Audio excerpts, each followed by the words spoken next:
Il est 21h30 à Nouakchott. Bienvenue dans ce journal que nous commençons par les titres. Le président de la République reçoit l'ambassadeur de la République arabe d'Égypte et discute avec lui de la coopération entre nos deux pays.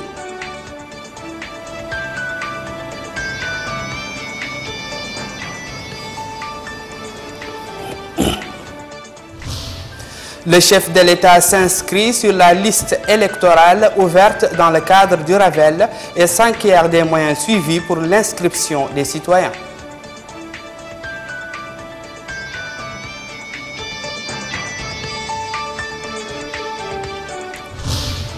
Pour préserver la santé publique, le département de l'environnement annonce le début de la destruction du sel extrait des sites qui abritaient des déchets domestiques.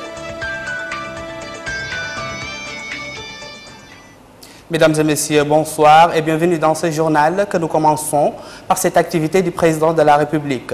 Le président de la République, Mohamed Ould Abdel Aziz, a adressé aujourd'hui un message de félicitations à son homologue ivoirien Alassane Dramane Ouattara, président de la République de Côte d'Ivoire à l'occasion de la célébration de la fête nationale de son pays.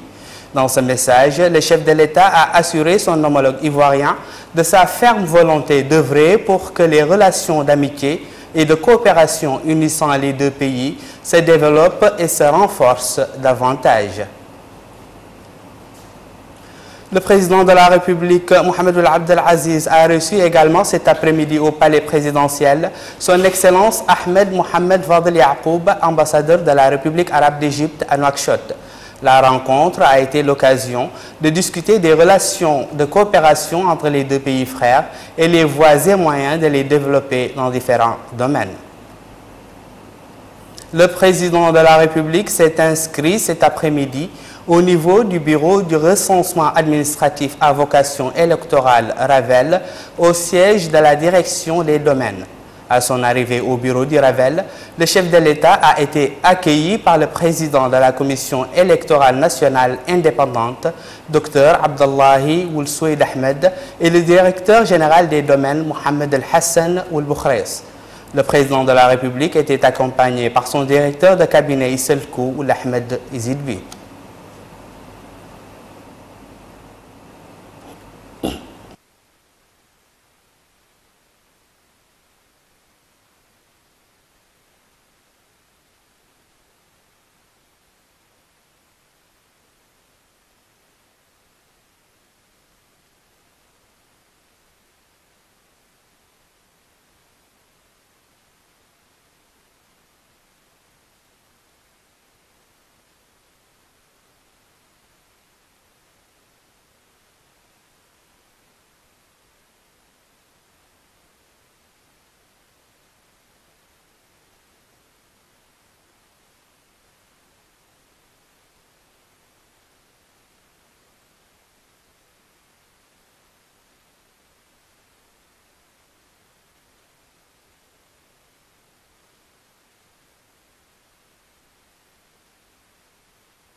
Restons dans ce même chapitre. Les opérations du recensement administratif à vocation électorale, Ravel, se poursuivent dans de bonnes conditions au niveau de l'ensemble des wilayas du pays. C'est ce qu'a annoncé la Commission nationale électorale indépendante. L'équipe de la télévision a visité un des centres ouverts dans la Muqata'a de Riyad et a pu apprécier l'afflux des citoyens et des conditions qui entourent cette opération. Cette affluence massive des citoyens de la Muqata'a de Riyad au bureau de la Commission électorale nationale indépendante, CENI, pour l'enregistrement sur la liste électorale, reflète la conviction et la conscience de ces citoyens de l'importance de cette opération qui leur permet de participer aux prochaines échéances législatives et municipales. Pour bien mener cette opération, la CENI avait lancé des campagnes de mobilisation et de sensibilisation pour expliquer l'importance de s'acquitter de ce devoir civique. La coordination Nouakchott 1, qui comprend 38 centres répartis sur les Muqata'a de Sebkha, d'El Mina et de Riyad, a enregistré depuis le début de l'opération plus de 9400 électeurs. Nous avons commencé l'enregistrement depuis le 25. On est en train de faire une inscription des gens sur les listes électorales avec un nouveau système qui introduit la biométrie, qui ne prend pas beaucoup de temps pour les gens, 3 à 5 minutes. La personne amène sa nouvelle carte d'identité, puis il y a un lecteur électronique qui lit la carte d'identité et la personne choisit le bureau parmi les centres, parce qu'il y a un centre et chaque centre regroupe plusieurs bureaux. La personne choisit le bureau où elle veut s'inscrire et là, la personne prend 2 à 4 minutes pour avoir son reçu. Le lecteur fait ressortir les informations sur la pièce d'identité et le recenseur lui fait sortir un reçu comme quoi elle est enregistrée. Pour assurer la réussite de cette opération, la CENI compte sur la coopération de l'ensemble des acteurs politiques et sociaux et des organisations de la société civile pour participer à la campagne de sensibilisation pour rehausser le niveau de l'affluence des citoyens à cette opération. Le ministre de l'Habitat, de l'Urbanisme et de l'Aménagement du territoire est arrivé à Agjoust dans le cadre d'une visite d'information et de prise de contact qu'il entreprend depuis quelques jours dans certaines wilayas. La visite était l'occasion pour le ministre de rencontrer les populations de la ville et de passer en revue devant eux la politique du département visant à moderniser les services publics et autres installations dans les communautés urbaines. C'est un compte-rendu de Cherzine Lessem. Au cours de sa récente visite à Agjoust, le ministre de l'Habitat, de l'Urbanisme et de l'Aménagement du territoire, M. Bayahia Bokar, a pris contact avec les habitants de la ville qui lui ont fait part de leurs principaux problèmes et de leurs conditions de vie. Les habitants de certains quartiers de la ville d'Agjoust ont déjà bénéficié, dans le cadre des efforts de l'État visant à améliorer le cadre de vie des citoyens, d'une opération de distribution de 1500 parcelles de terrain, la construction d'une école et d'une maison de jeunes encore en chantier. Et pour renforcer cet effort, particulièrement dans le domaine éducatif, le ministre de l'Habitat, de l'Urbanisme et de l'Aménagement du territoire, M. Bayahia Bokar, a procédé à la pose de la première pierre d'une école fondamentale de 8 salles de classe. Cet établissement type sera doté de tous les espaces pouvant assurer l'épanouissement et le bien-être des élèves. Sur place, le ministre a suivi d'amples explications de la part des responsables du projet. C'est ainsi qu'il a été édifié sur les caractéristiques techniques et le modèle architectural de l'établissement. À Agjoust, comme ce fut le cas lors de la tournée du ministre dans les autres villes du pays, M. Bayahia Bokar a visité des chantiers comme le stade de la ville et son centre de santé. Le ministre devait ensuite présider une réunion au cours de laquelle il a précisé qu'il était venu s'informer des conditions des habitants de la ville d'Agjoust. La visite, a dit M. le ministre, s'inscrit dans le cadre des instructions du président de la République et son souci de trouver les solutions appropriées aux problèmes quotidiens des citoyens où qu'ils se trouvent. M. Bayahia Bokar a indiqué qu'il travaillera à résoudre dans la diligence requise les problèmes liés à son département et qu'il transmettra à ses collègues des autres ministères les préoccupations des habitants de la capitale de l'Inchiri. À noter que la ville d'Agjoust bénéficie dans le cadre du plan de son extension et de sa modernisation d'une amélioration de ses infrastructures électriques et hydrauliques et de la construction d'une nouvelle voirie urbaine. Ici à Nouakchott, une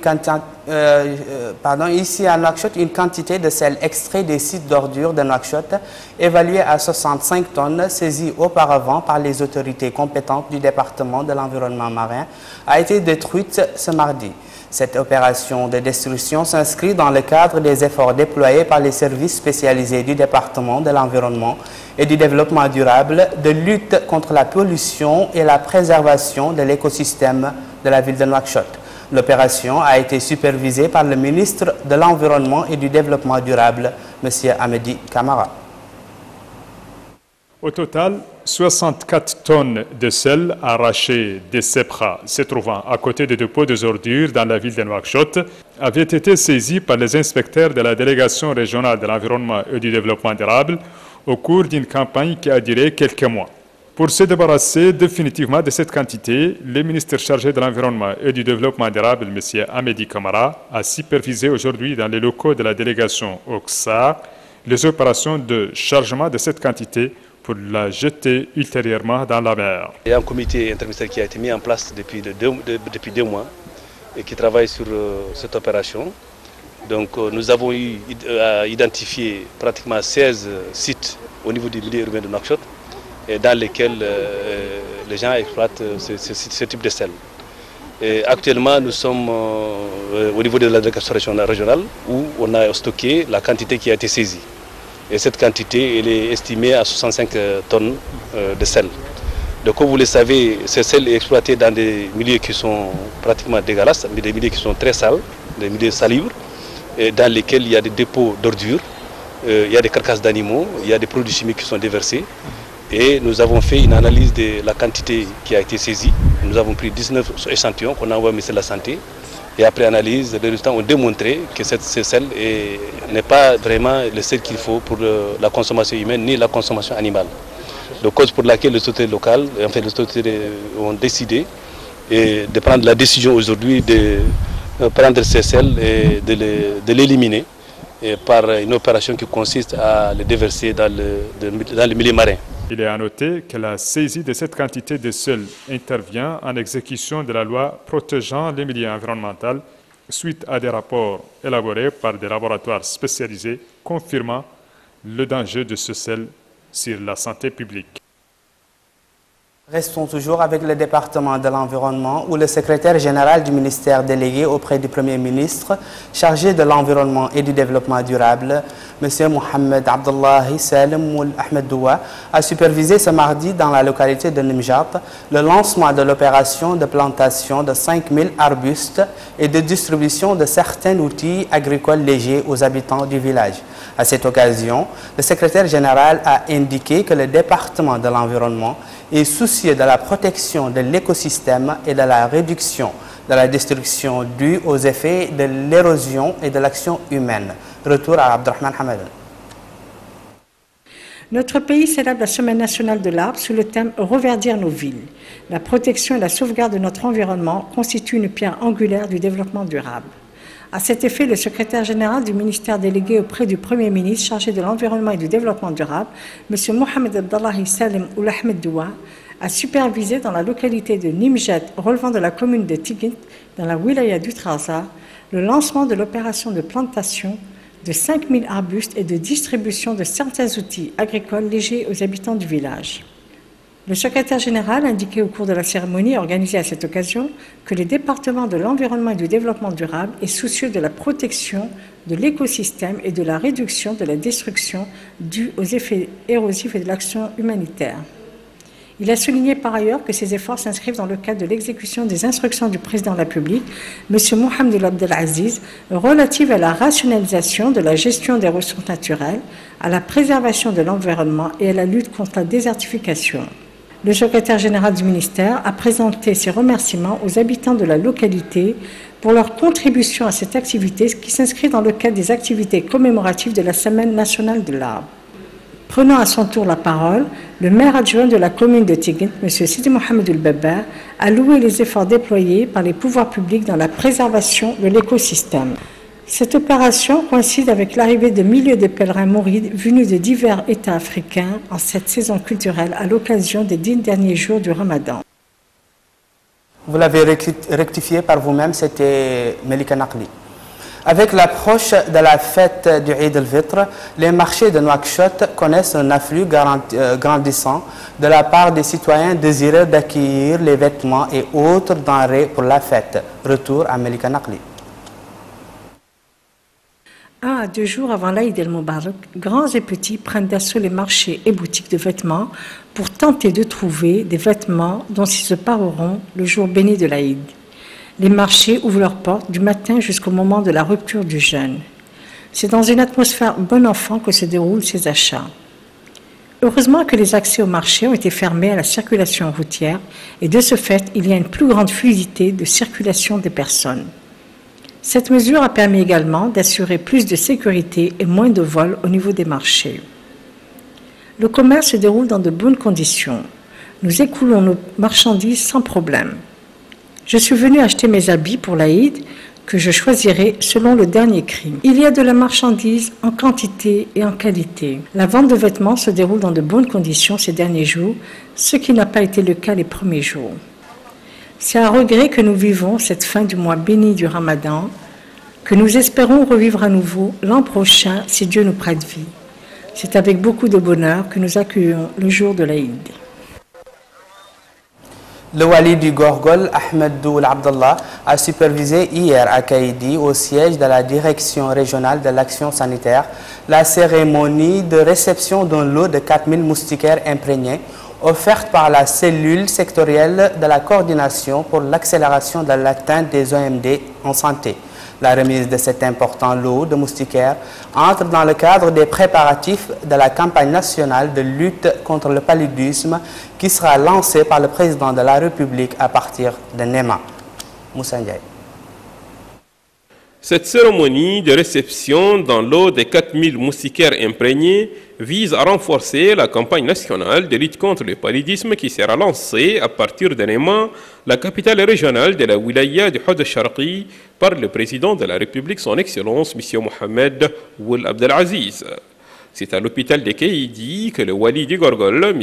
Ahmed Ould Abdallahi, a supervisé cette cérémonie, où la coordinatrice de la CSK OMDS a visité, en compagnie du directeur de la santé de base et de la nutrition, la maternité du centre de santé de Kaïdi et le poste de Toulé.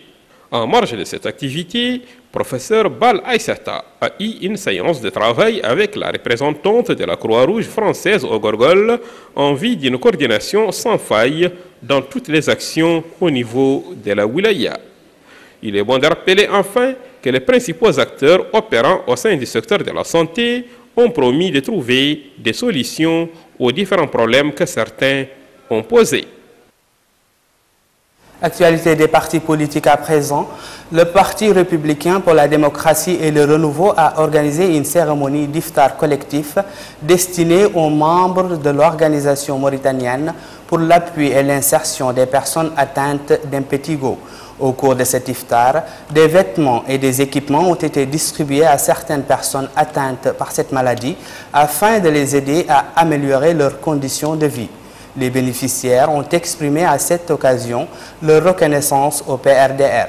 La secrétaire générale du PRDR, Mme Mentat Mthaddeid, a saisi l'occasion pour parler de l'objectif recherché à travers l'organisation de cette initiative de bienfaisance. L'Union générale des étudiants de Mauritanie a organisé son 3e séminaire qui constitue pour l'Union une opportunité pour l'échange de vues et la discussion des problèmes des étudiants, ainsi qu'une tentative pour trouver une solution appropriée aux problèmes auxquels font face les étudiants mauritaniens à l'étranger.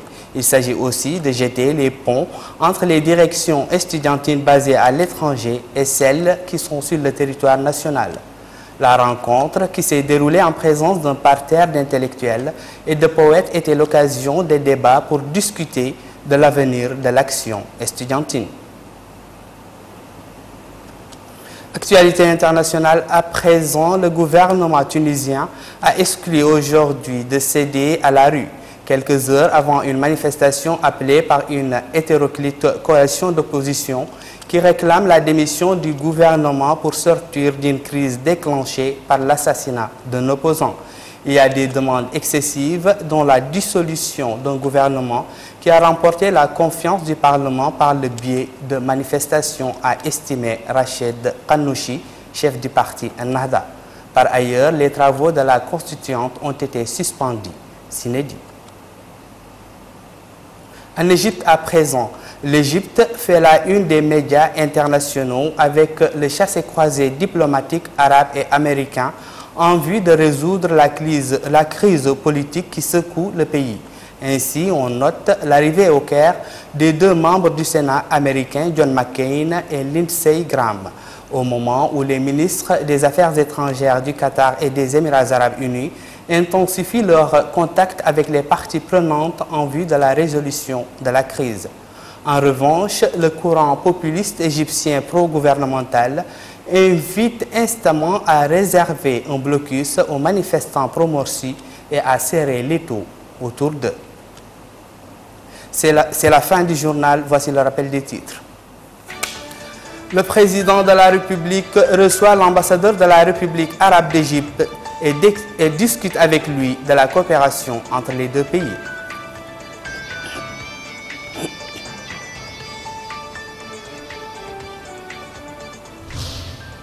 Le chef de l'État s'inscrit sur la liste électorale ouverte dans le cadre du Ravel et sans qu'il y ait des moyens suivis pour l'inscription des citoyens.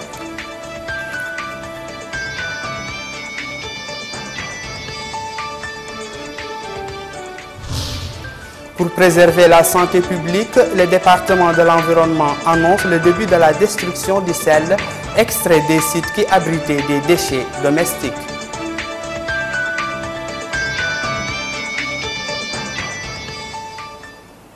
Mesdames et messieurs, ainsi prend cette édition. Merci de nous rester fidèles et au revoir.